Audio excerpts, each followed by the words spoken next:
Operation Sindoor, India's decisive strike against terror in Pakistan, crippling the launch pads, training grounds and nerve centers of the Jaish-e-Mohammad and Lashkar-e-Taiba deep inside Pakistani territory.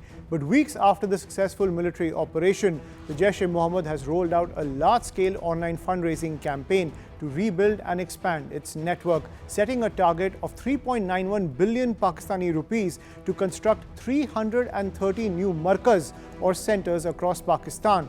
In order to solicit and move the money, the terror group has relied on Pakistan's popular digital wallets, Easy Paisa and Sada Pay, linking over 250 digital wallets to phone numbers associated with senior figures including Masood Azhar's brother Talha Al-Saif and his son Abdullah Azhar.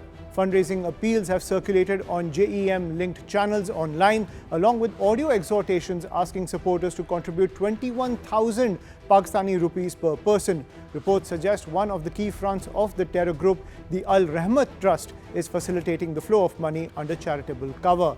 The choice of Pakistani e-wallets is strategic. Easy Paisa, operated by Telenor Microfinance Bank, and Sada Pay, regulated by the State Bank of Pakistan, enable wallet-to-wallet and wallet-to-cash transfers that can be fragmented and layered, complicating traceability if platform controls are weak or willfully bypassed. Indian security sources highlight ISI's support for Jaish-e-Mohammad's new Markaz as mosque model, arguing it decentralizes training and logistics while providing safe houses for the Azhar family under religious cover. Even Pakistan-based collection drives are alleged to proceed openly on Fridays. They align with a decades-long record of UN and Indian government dossiers linking Pakistan-based terrorists and specifically the Jaish-e-Mohammed and its founder Masood Azhar to state or quasi-state protection. Pakistan formally proscribed the Jaish-e-Mohammed in 2002, and Masood Azhar is under UN 1267 sanctions, prompting asset freezes, travel bans and arms embargoes since May 2019. Yet the organization's fundraising and logistical activity from Pakistani soil has repeatedly re-emerged under charitable guises, such as the Al-Rahmat Trust, raising questions about enforcement and cover from elements of the state. India has openly accused Pakistan of willfully misleading international forums, such as the Financial Action Task Force, and harboring UN-prescribed terrorists with impunity. Post the Operation Sindoor strikes, the fundraising drive is not an isolated criminal exploit. It is a symptom of a permissive ecosystem in which a proscribed outfit can rapidly mobilize domestic digital finance under the cloak of religious charity and nationalistic rhetoric. The FATF's June 13th grey list update does not include Pakistan. Islamabad exited the list in October 2022, despite renewed allegations of fundraising and reconstitution of the UN-listed terror groups in its territory. This creates a credibility and capacity test: how to evaluate a jurisdiction's effective implementation when sophisticated fintech platforms are exploited and when state sponsorship or tolerance is a factor.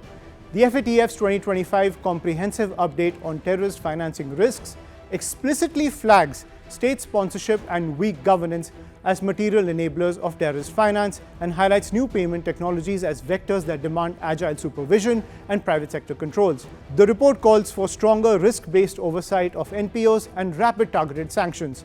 Pakistan's Jaish-e-Mohammed case checks each of these boxes. The bar for effectiveness must emphasize real-world disruption of the financial networks of UN-listed terror groups, not just technical compliance or episodic arrests. For New Delhi, Jaish-e-Mohammed's digital rebuilding underscores three realities. Military action can be partially offset if the adversary's finance regenerates via domestic fintechs. Financial intelligence and sanction enforcement must be integrated with targeting cycles. A rebuilt Jaish-e-Mohammed network widens the aperture for cross-border infiltration and remote-enabled attacks, especially if disguised as mosque-linked logistics. India can boost vigilance via targeted prosecutions of wallet endpoints and cross-border hawala bridges, including coordinated advisories to Indian banks, payment aggregators, and telecoms on Jaish-e-Mohammed wallet and phone clusters. India will need to keep pressing for alignment in designations and blacklisting of facilitators while spotlighting Pakistani non-compliance to the global community. Jaish-e-Mohammad's online fundraising is a stress test for global counter-terror finance. It blends charitable cover, domestic digital wallets, and state backing to rapidly regenerate a UN-listed group's capabilities. For the FATF, it raises questions about the sufficiency of its metrics when a country is off the grey list, yet proscribed actors are able to mobilize. For India and the United States, it argues for finance-first counter-terror alongside the established kinetic deterrence. The military successfully displayed that kinetic deterrence during Operation Sindoor.